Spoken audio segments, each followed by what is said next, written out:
Hello मित्रांनो, तर आज नवीन ब्लॉगमध्ये पुन्हा एकदा स्वागत आहे तुमचं सर्वांना. तर आज आम्ही निघालो होतो ट्रेनमधून मुंबईला जायला. तर बघा कशी अनुची मस्ती चालू होती. अनुजा खेळायला ट्रेनमध्ये मस्ती करता करता आम्ही चाललो होतो आपल्या भावाला भेटायला चाललो होतो. म्हणजे असं मस्ती करता आम्ही पोचलो इथं मुंबईच्या स्टेशन कोर्टमध्ये. तो आलो आहे आम्ही इथं कोर्टामध्ये. पण आता बघू जे काम होतं ते कामानिमित्त पण अजून ते होतं का नाही का मी इतक्या जस्ट पोचलो आहे. आणि चालू आहे जेवण. तिला चारलं नाही, सकाळपासून ते चारणं चालू आहे. मम्मी बसली अशी ॲडवानी. मुंबईला म्हणजे लईच मोठ्या बिल्डिंग राहत्या.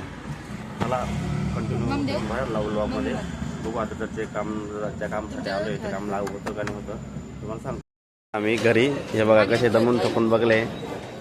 हा अक्षय भाई. आता आम्ही निघालो आहे घरी. ट्रेनची वाट पाहतोय ठाणे स्टेशनला. आता इथून वाट बघता जेव्हा ट्रेन येईल तेव्हा आम्ही जाईन घरी. म्हणजे घरी जायला 10 तरी वाजेल. 10 जाता आता मग नंतर जेवण करायचं मग झोपायचं म्हणजे खूप कठीण आहे. तरी आता बघू तो रोडच्या ट्रेनमधला घेऊ. जेवढं दमून थकून आपण चाललं आपल्या घराच्या रस्त्याला तिकडे गेलो. तिकडे काही काम झालं नाही. ही ट्रेनमधली तुम्ही गर्दी पाहत असाल. एवढी मोठी गर्दी तसंच आम्ही निघालो घरी.